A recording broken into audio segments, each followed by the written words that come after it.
Om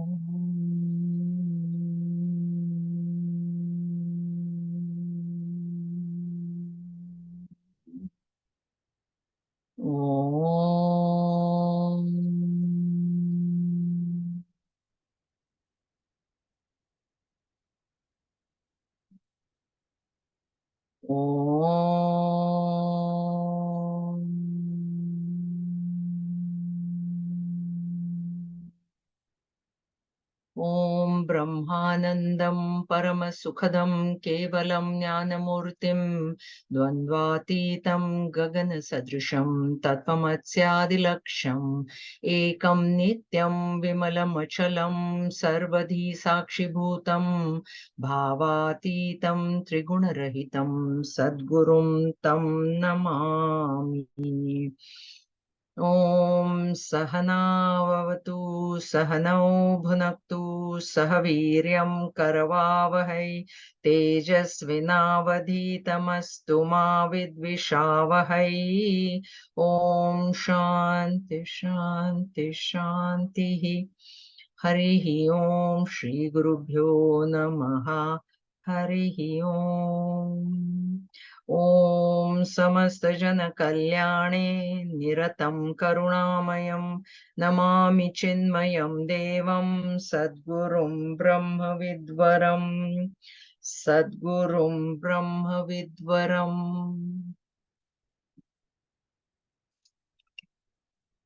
Hari Om everybody, and I hope everybody has changed their clocks. I suppose. Anyway, we had completed the portion, actually the Dhyana Yoga portion where Bhagwan explains how meditation is to be done has been completed. So he gave us complete instructions, what should be the external circumstances, what should be the circumstances of the mind, how to sit, how to meditate, what to meditate on. All the instructions were given. And in that, of course, the main thing was the control of the mind. We heard the word Prashanta Manasam, that the mind has to be quietened and ultimately has to be made very, very, very quiet beyond Shanti and Ashanti. And that is the way to do it. So Arjun has listened so far quietly, but then he raises a question which is very pertinent. He says, yeah, it's right, you are saying to control the mind, but I don't think that the mind is that easy to control. So we saw his questions. There are two questions, 33 and 34. He says, etasyaham na pashyami chanchalatvat sthitim sthiram. You said that, yes, that I should, but I don't see the mind getting that much controlled. Why? Because it is chanchala, fickle. And then he goes on, chanchalam himana Krishna. So once again, he's repeating, Bhagwan, mind is chanchal, mind is fickle. Fickle mind is jumping from one thought to another, from one topic to another topic. Not only that, that is not the only problem. Pramathi, it is very turbulent. I think we can relate to this. The mind, especially when we get agitated or happy, the mind is running in all directions. Then again, Balavat, it's very strong also. Like it's not weak, it's very strong. Dridam, very firm. There are so many, qualities of the mind. And my mind is like that. Everybody's mind is like that. So he says, it is as difficult as to control the wind. Like how difficult it would be to control the wind, that much difficult it is to control the mind. And I don't know if you've heard this, but they say that the best way to disagree is to agree. The best way to. So I remembered my friend, she's not there. If she had any argument with anybody, ultimately, even if they could not come to a common ground, she would say, let us agree to disagree. So we leave it at a friendly this thing. Now, at least on one point, we have agreed that we are disagreeing. Bhagwan is using the same tactic. He is totally agreeing with Arjun, and then he's using the word but. Shri Bhagavan Uvacha Asanshayam Mahabaho Manodurnigraham Chalam Abhyasena tu kaunteya vairagyena cha grihyate. The blessed Lord said, undoubtedly, O mighty armed, the mind is difficult to control and is restless. But by practice, O son of Kunti, and by dispassion, it is restrained. So he has used two names for Arjun. Let us look at those names first. Bhagwan, as I told you, Bhaga, the possessor of six qualities. Mahabaho, mighty armed one. This is a name which you will see as we go further in Bhagavad Gita. It is used for Arjun. Bhagwan uses it for Arjun, and Arjun uses it for Bhagwan also. So it is mighty armed, mighty armed. Now this Mahabaho word is used a little bit of sarcasm. Yes, Arjun, I know that you are very mighty armed, you are very strong, and you have never lost a single battle in your whole life. That was his glory. Arjun had never lost a battle in his life. And it is very easy to control the external enemies. Your strength is there, and yeah, it is easy to control external enemies. It is easy to defeat them also, but the mind is not that easy to control. So even though you are a Mahabaho, and yes, external strength you have, mind is very, very difficult. So he's agreeing with a little bit of sarcasm. You are strong, and yes, you have controlled the external enemy very well, but it's not very easy. Asamshayam, undoubtedly. The next word used for Arjun is Kaunteya. This Kaunteya word means son of Kunti. His mother's name was Kunti. Every Pandava is a Kaunteya only, but here it refers to Arjun. Now Kunta, this Kunti, the word Kunta is sharp. So in the first line, he is using it sarcastically, Mahabhav, but the second line, he's saying, you are of sharp intellect. So you can understand how this can be done. That is the connotation of those two names being used.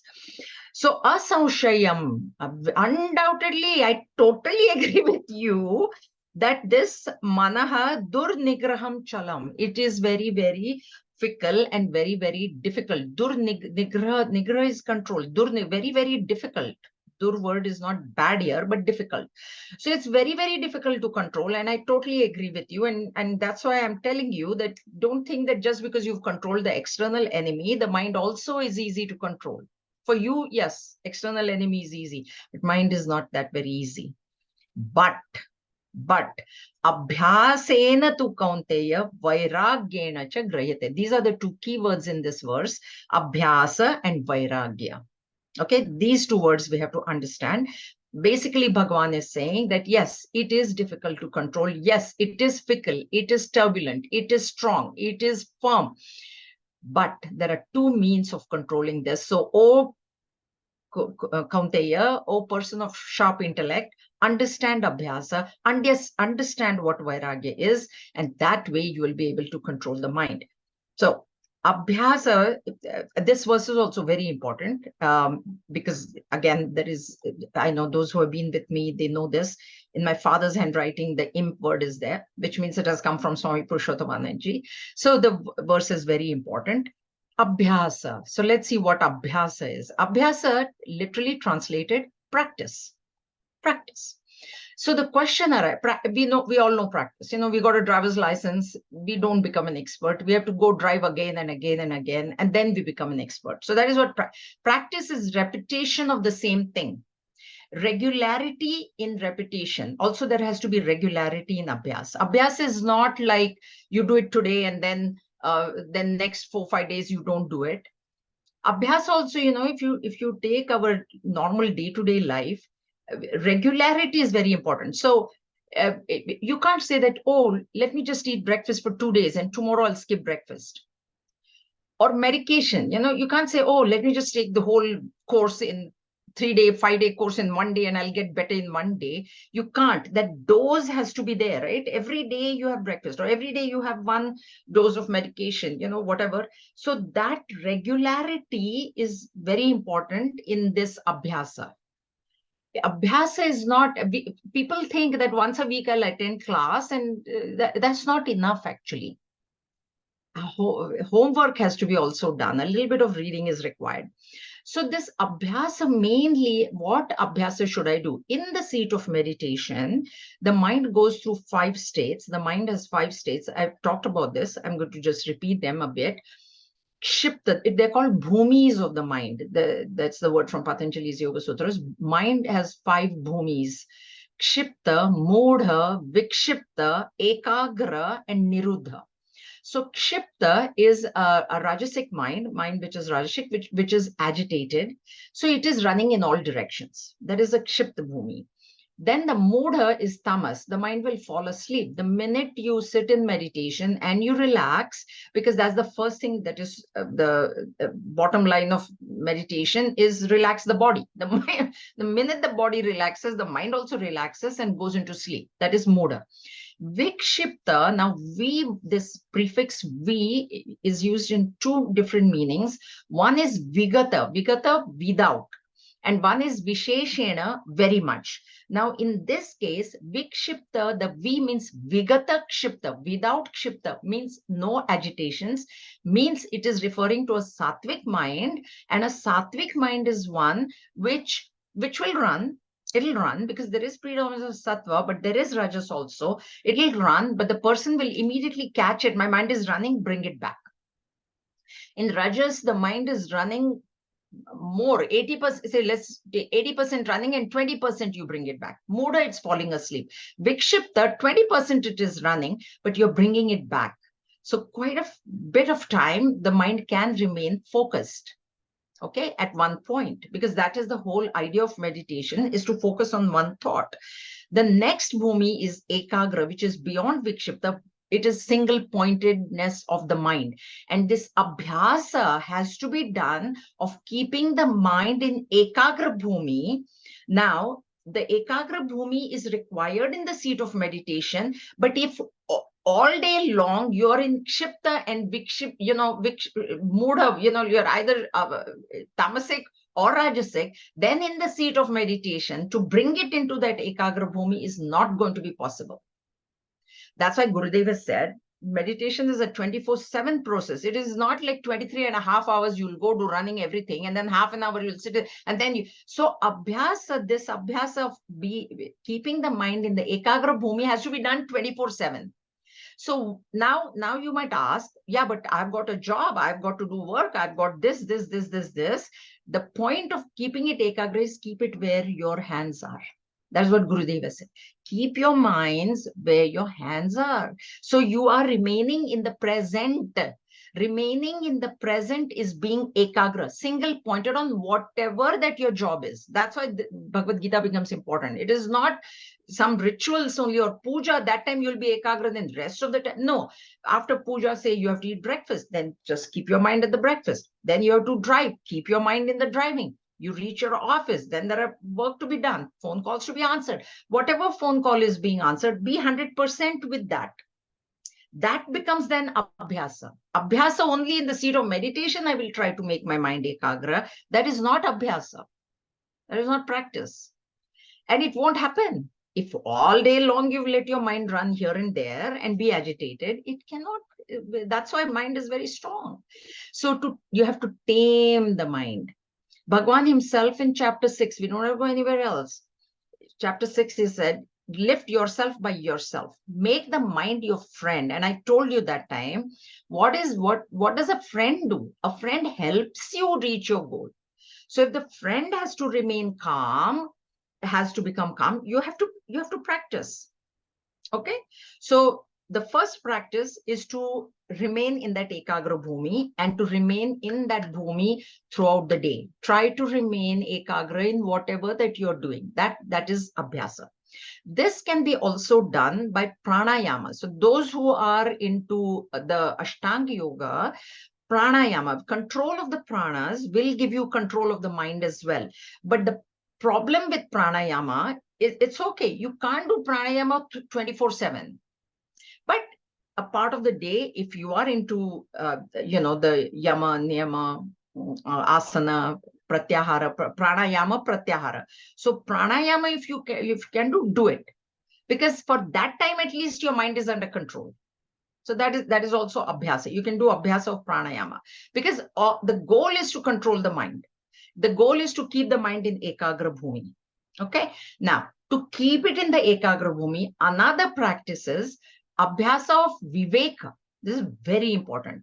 So viveka is what? Discrimination. What is discrimination? The highest form of discrimination is between sat and asat, as given in Tattvabodh. But no, we will not go there. We are not at that stage. The bottom rung of that ladder is Shreya Preya Vivek, as given in Kathopanishad. So what is good for me? What is pleasing to my senses? Shreya is that which is good for me. Preya is that which is pleasing to my senses. This practice of this Viveka must be done 24/7. This viveka is not in the seat of meditation. When you're sitting in the seat of meditation, already you have done the discrimination that this is good for me, I must meditate. But practice is said, abhyasa is said. And I told you, abhyasa is doing it every single day, regularly, So viveka should be practiced throughout the day, throughout the life, all full life. And we are new on this path, so we can at least follow the 80-20 rule. 80% of the time, you must be able to immediately think, no, this I'm doing because this is just pleasing. This is just pleasing to my senses. It is not good for my health or for my mental well-being or whatever it is. And you must be able to leave it. That is what discrimination is. At this level, that has to be achieved. That every single situation that you come in, what is good for me? Is it good for me to engage in this conversation, or I shouldn't? Or is it my ego? Is it good for me to say something? Has anybody asked me to say something? I will go on saying without asking. That immediately that thing should come. And that will come by practice. What comes easily to us? Something which we have practiced, right? Very, very mundane, my usual example. If there is a recipe, if you've done it 100 times, it's going to come very easily to you. But if you're doing it for the first time, you're constantly looking at the recipe book. So this practice of viveka is very important. Okay, because what happens then, this viveka then leads you into vairagya, into dispassion. Because if you know that this thing is not good for me, you're going to withdraw from that thing. Object, person, situation, you're going to withdraw because you have now done the discrimination. This is not good for my practice of meditation. I'm getting too much agitated. This is not, this shouldn't be done. And you will then withdraw. And that is what will calm your mind down. It'll calm your mind down. So this is what is meant by abhyasa. Now this viveka, there has to be abhyasa of vairagya also then. Vairagya is dispassion. Now understand what vairagya is. Dispassion is not disliking anything. Vairagya or dispassion is going beyond likes and dislikes. In the earlier verse where the word prashanta manasam came, I told you what is prashanta manasam. What is a prashanta mind? A prashanta, an extremely calm mind, is one which does not get affected by what is happening outside.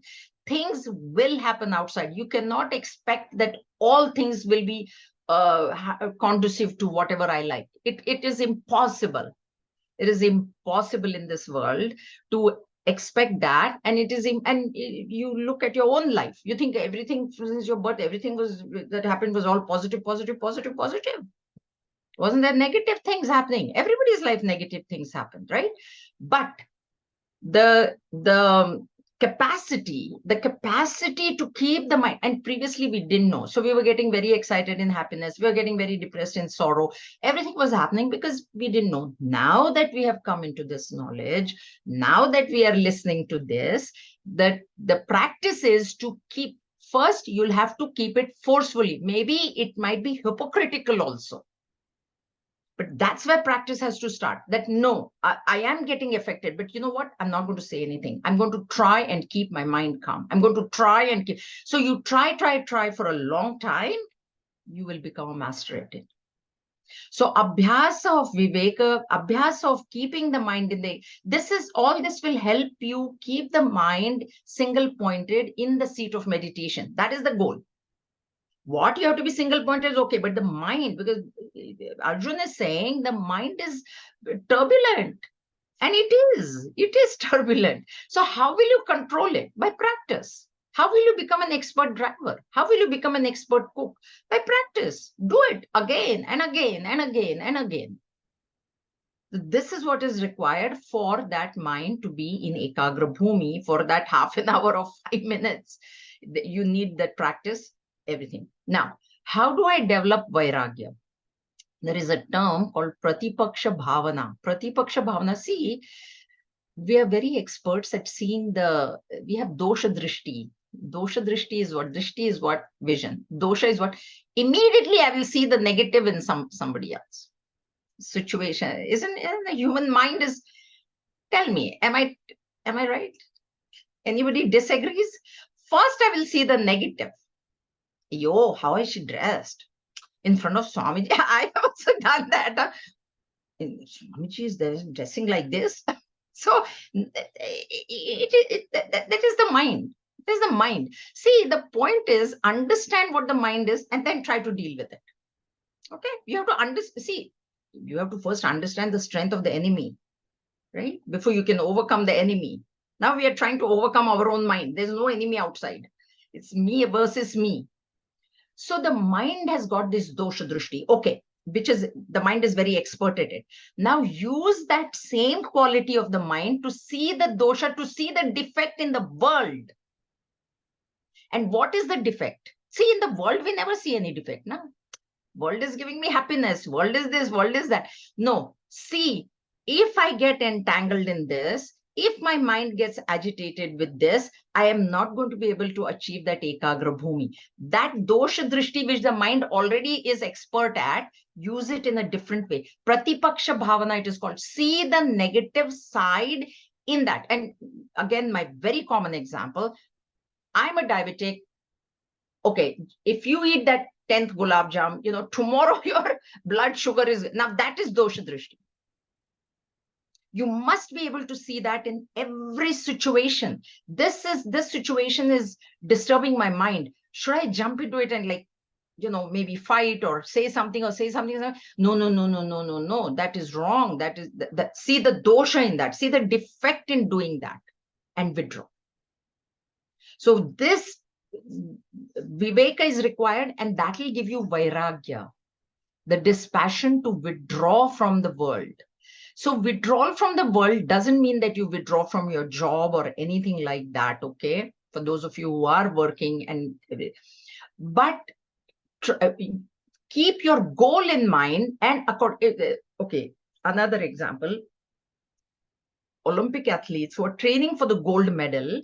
Now they've been told to come early in the morning to practice or whatever the coach is telling. Now at night, there is a party going on. So that athlete must be able to have a dosha. What is party is very pleasing to go and enjoy.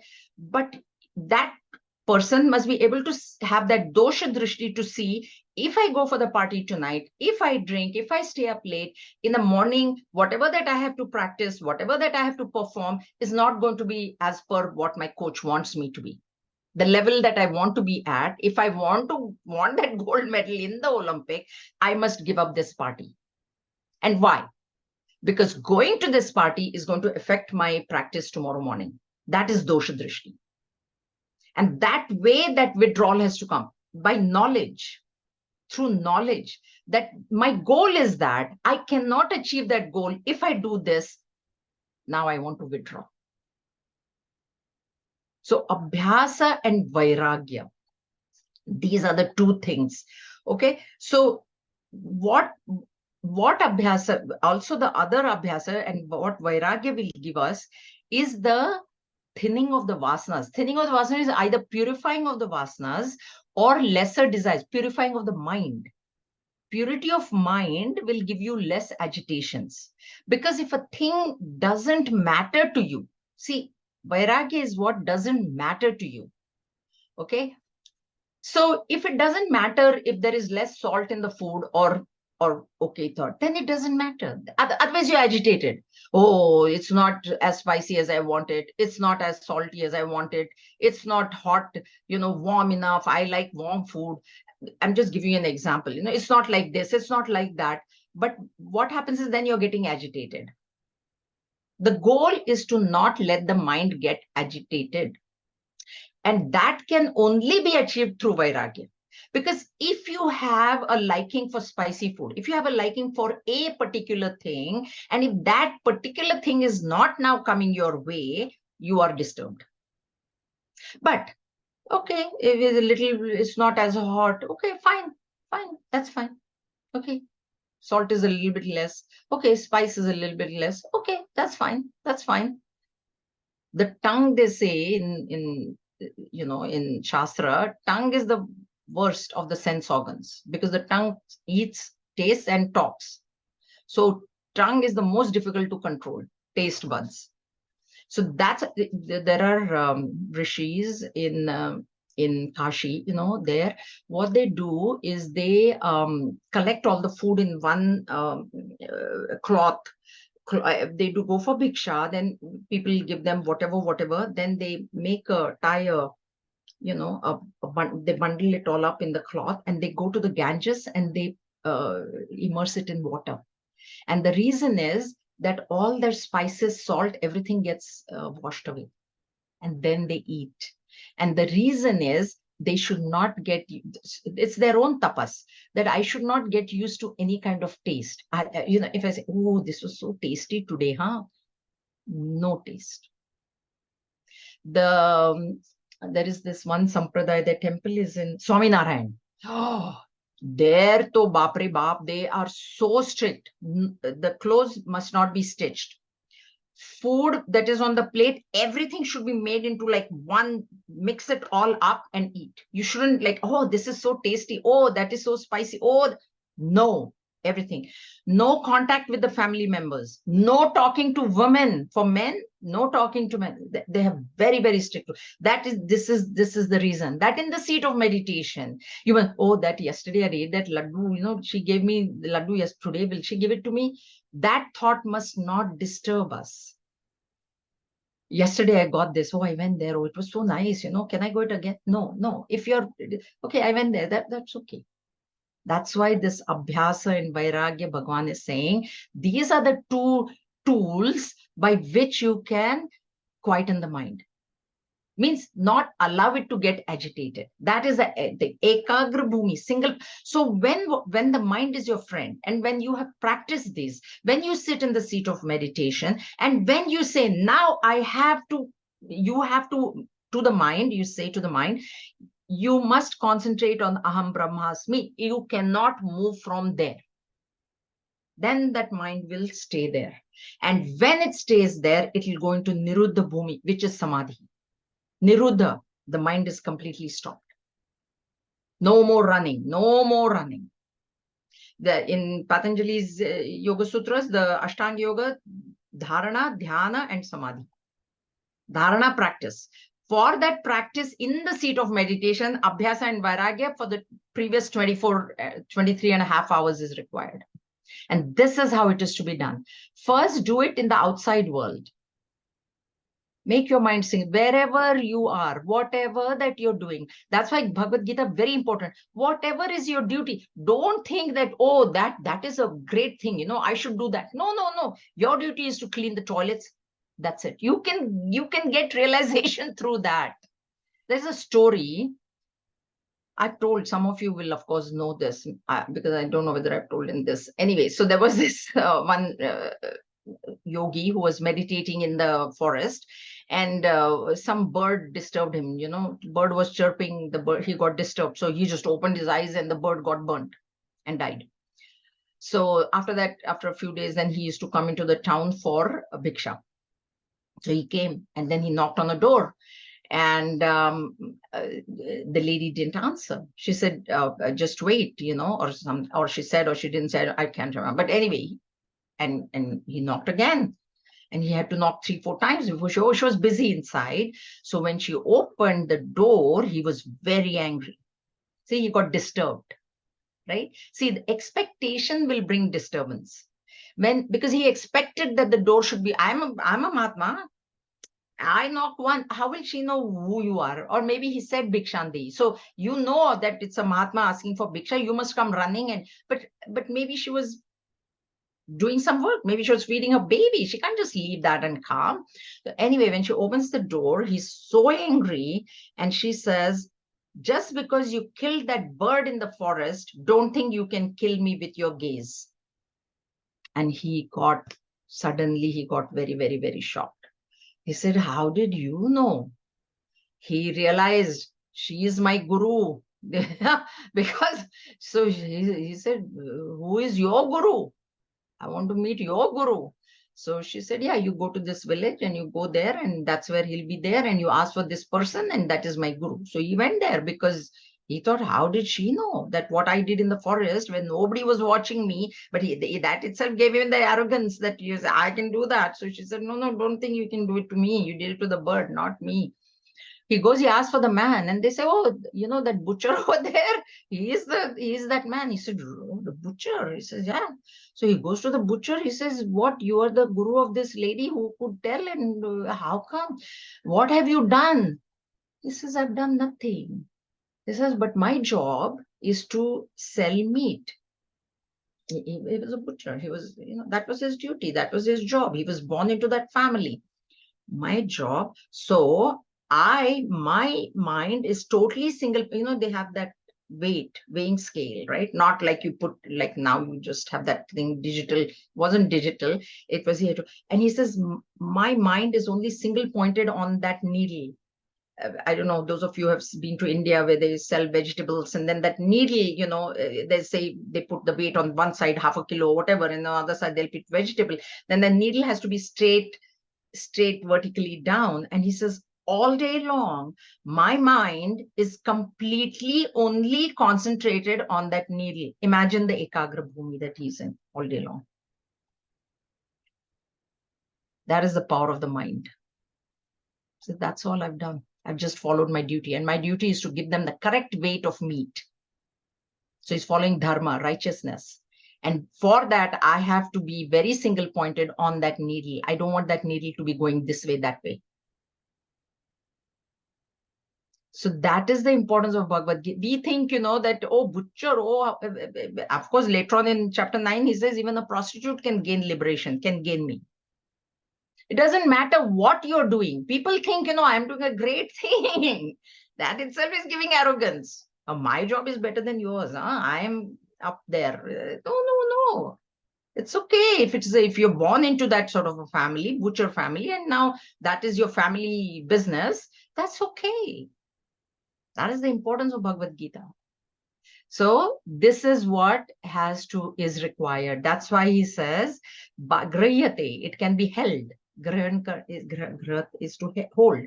You can hold that mind by practice, and vairagya, practice of keeping the mind in ekagra all day, practice of seeing, doing viveka at all time. Pranayama is also giving you practice. Use whichever way this thing. The goal is not to get agitated. If you are equanimous, therefore in chapter 2 only Bhagavan said, Sukha Dukkhe Same Krutva. The main thing what disturbs us is Sukha and Dukkha. Sukha we get excited, Dukkha we get depressed. That is the main thing. Ultimately, whatever it is, we talk about food or spices or whatever, it is giving us, I don't like spices, then my stomach might burn or something, or acidity or something. So ultimately it boils down to Sukha and Dukkha only. Everything boils down to those two. So there itself, Bhagavan said, keep your mind. Okay, Sukha has come. Okay, no need to jump up and down. Your prarabdha has given you. You enjoy also. Bhagavan is not saying don't enjoy. No, you enjoy also. But Dukkha will also come. Remember that. You cannot have only Sukha. You cannot have only Dukkha. It's not possible. So you remain equanimous. And that is what Abhyasa is to be done of, remaining equanimous. And how can I remain equanimous is through Vairagya, dispassion, where it doesn't matter. Okay, this has come. Okay, it doesn't matter. For those of you who have not heard this story, very, very common story of Gurudev. Gurudev always, he said, there'll be a knock on the door. One day it will be Mr. Joy. And you're going to say, come on in, have a cup of tea. And and you're going to welcome Mr. Joy, and please don't leave me, okay? You just stay here. But no, Joy is not like that. Mr. Joy will have a cup of tea and go away. Next day, there is another knock. You open, Miss Sorrow standing at the door. Please come in. And Gurudev will say, with tea, I'm offering you samosa also. That's Gurudev's. That is what is meant. You have to welcome both with open arms because you have no choice. You have no choice. I don't know if I told in this class, friends of mine, they lost their son, 49 years old. And I'd gone to see them. And then the father said to me, what can you do? I said, no, there's nothing you can do. What can you do? Full family of doctors, full, everybody. And then another friend said, oh, they've got so much money. I said, yeah, but death doesn't say that. They've got money, they're doctors, so what? Otherwise, doctor's family, no death would have happened only. It doesn't work like that, right? So equanimous, okay? Yeah.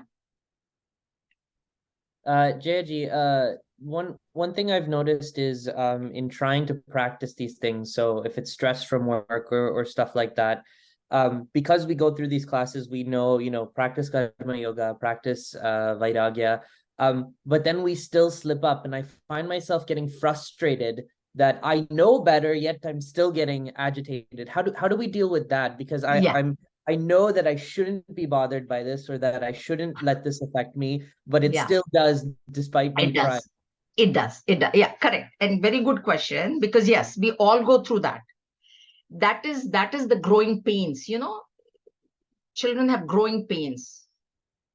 Actually, my doctor had told me, literally, when the child grows, it hurts them. So these are growing pains. What happens is, we know, and then we fall.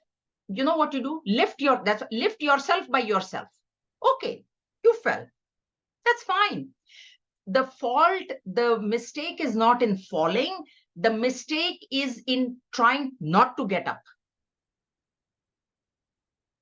That is the mistake. You say, well, anyway, I'm falling only. Forget it. Why should I follow this thing? Then you've really fallen. If you say, forget it, you know what? I'm going to fall anyway. So let me just behave whatever that I was behaving previously. Then you've truly fallen.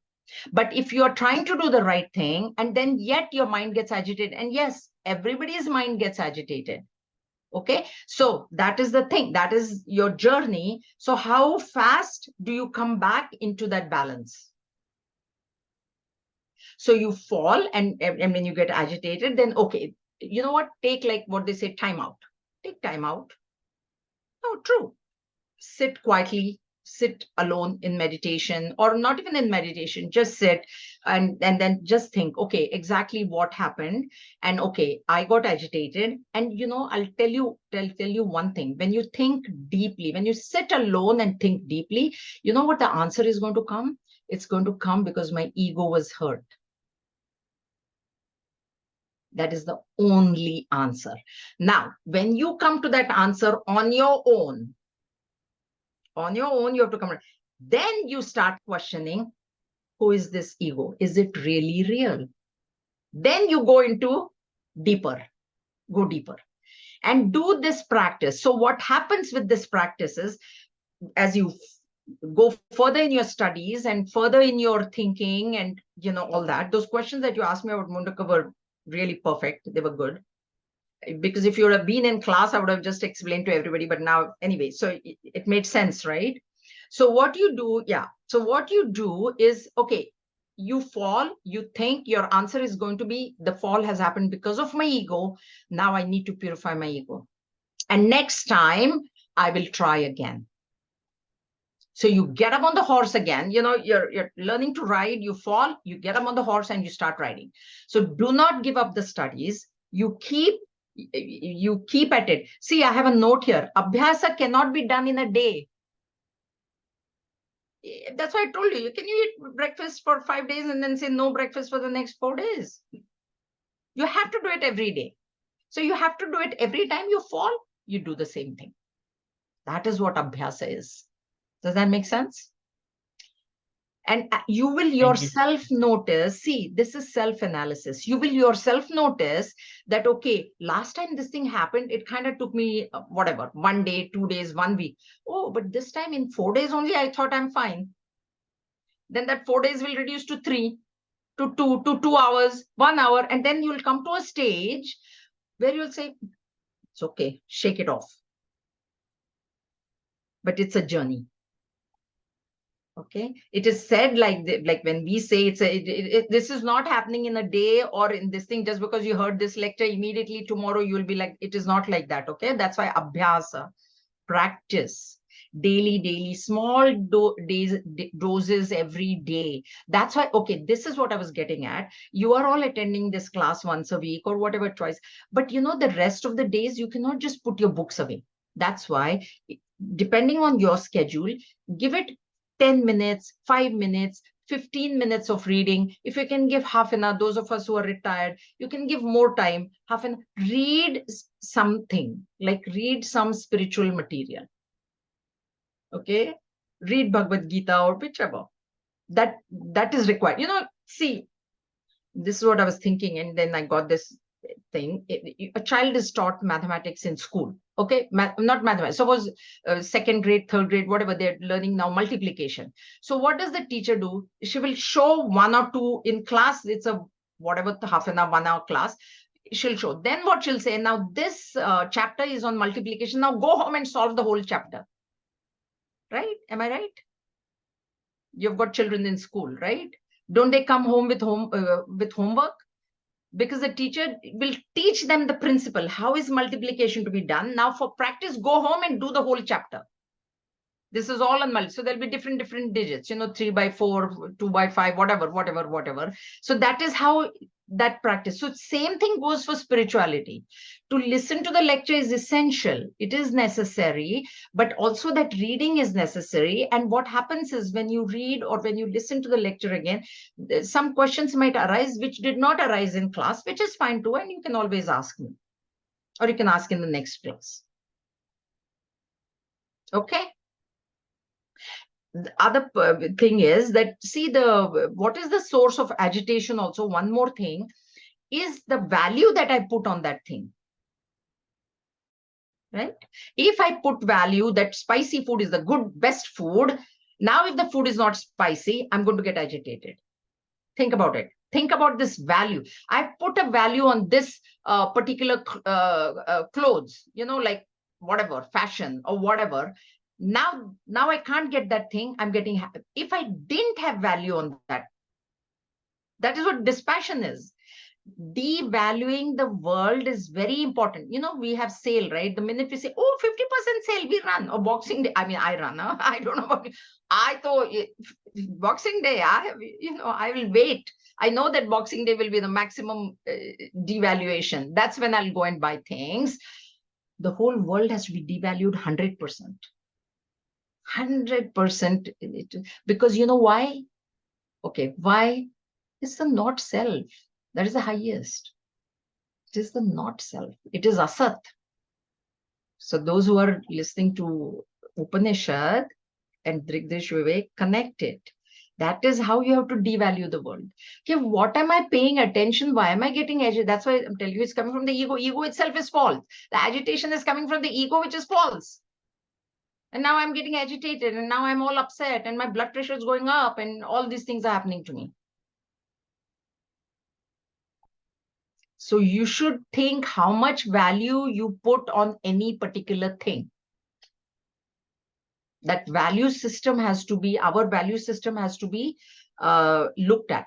How much value do I have for a particular type of food, a particular type of behavior? That's another thing. I expect other people to behave like I want them to behave. When they don't, I'm getting upset. Right? Am I right? Am I right? Good. Good.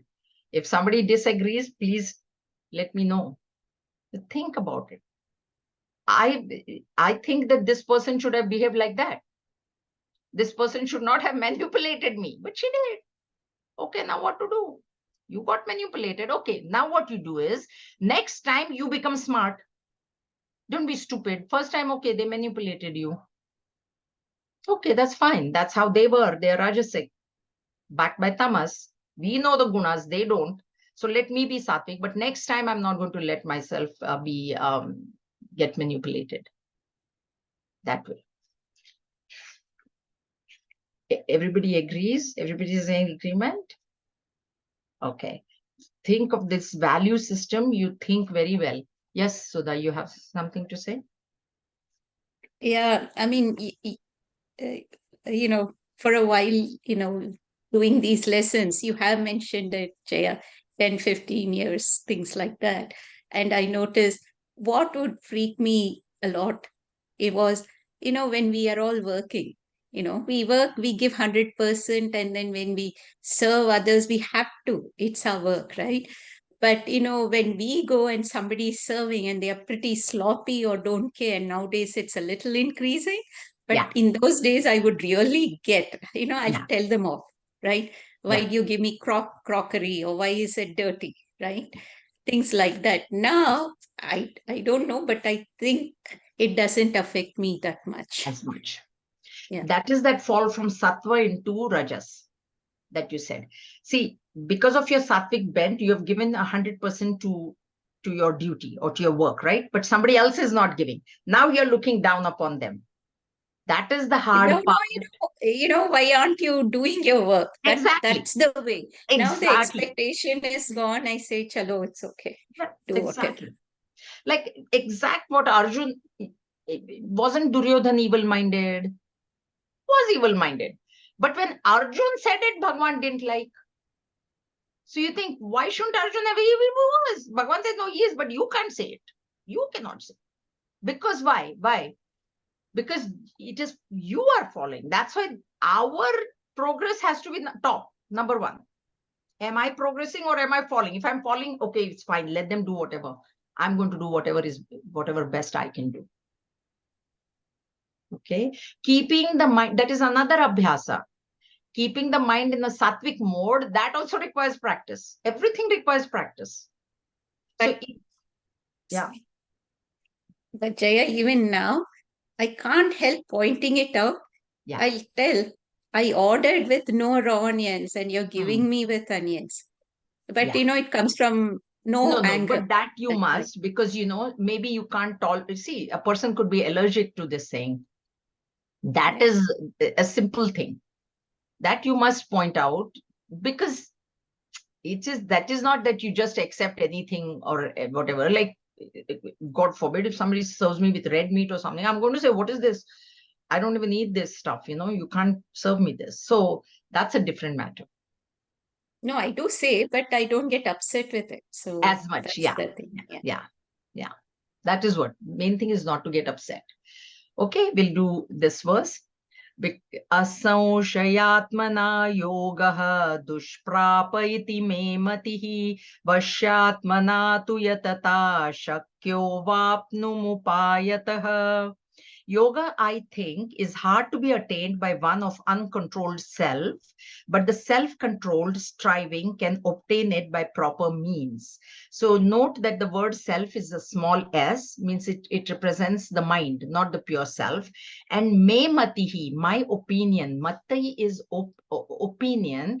The thing about opinion is an opinion can never be challenged and it can never be said that that is wrong. Like opinion, okay? There is opinion and there is fact.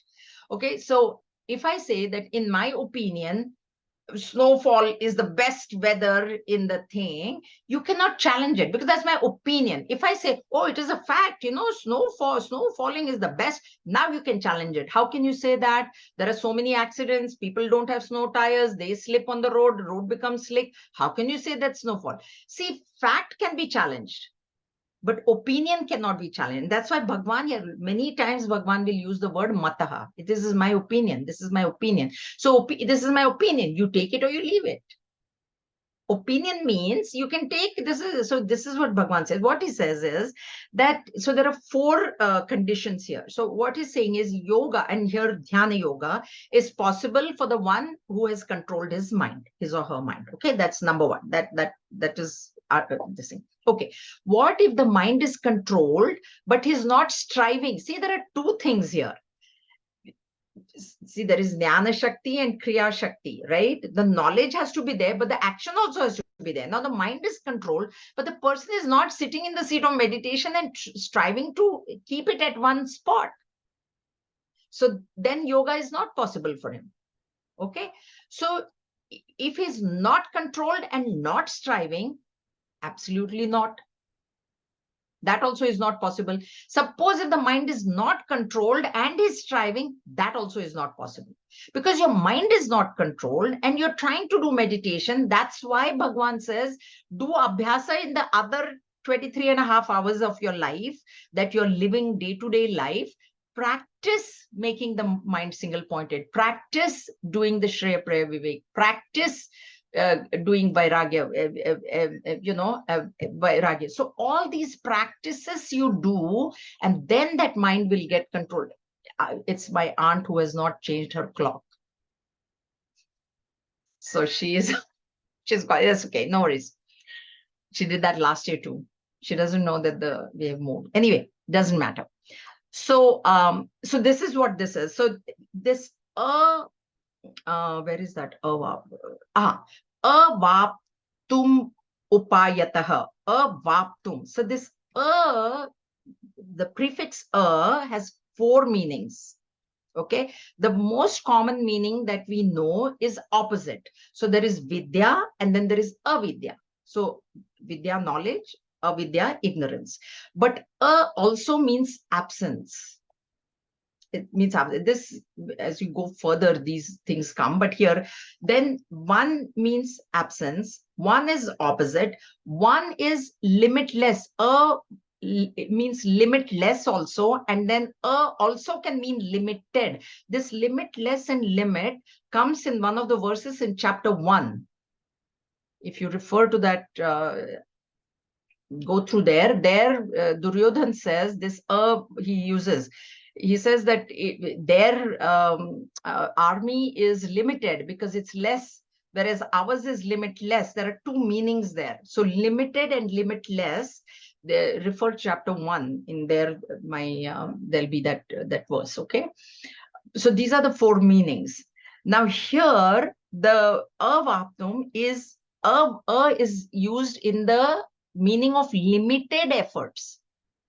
Not that the efforts are not there, limited efforts. Now, limited efforts includes 2 things. One thing, he has not put in enough effort to control the mind, which is most important. Okay, so that is one meaning, that he's not putting in enough effort to control the mind. And then the striving also is not enough then, right? Because the mind is not controlled. And then the striving, of course, is not controlled either. Sorry, not controlled, but the striving is not that intense. That is what this means here. So this is what Bhagwan gives his opinion, that I don't think, it is my opinion that a person with whose mind is not controlled, yoga would be possible for them. So what is the correct thing is that the mind has to be controlled. If you want to practice meditation, and meditation ultimately that is the highest goal, realization, the mind is to be controlled, and to control the mind, it has to be purified. And then you practice. When the mind gets more and more purified, this viveka becomes very easy, let me tell you. Because in a sattvic mind, what is good for me comes first. This is good for me. Okay, I can do this. This is not good for me. I shouldn't be doing this. Those kind of thoughts come very easily in a sattvic mind. That's why that purity of mind becomes very important. Don't underestimate the power of the purification of the mind. That's very, very important. Okay. Om swasti prajabhyav paripalayantam nyayena margena mahim mahishaha gobrahmanebhyo shubhamastu nityam loka samasta sukhino bhavantu kale varshatu parjanyah prithvi sasya shalini desho yam kshobarahita brahmana santu nirbhayaha. Om sarvesham swasti bhavatu sarvesham shantir bhavatu sarvesham purnam bhavatu sarvesham mangalam bhavatu sarve bhavantu sukhinah sarve santu niramayaha sarve bhadrani pashyantu मा कश्चित् दुःखभाग् भवेत्। ॐ असतो मा सद्गमय तमसो मा ज्योतिर्गमय मृत्योर्मा अमृतं गमय। ॐ पूर्णमदः पूर्णमिदं पूर्णात् पूर्णमुदच्यते पूर्णस्य पूर्णमादाय पूर्णमेवावशिष्यते। ॐ शान्ति शान्ति शान्तिः। हरिः ॐ श्रीगुरुभ्यो नमः। हरिः ॐ।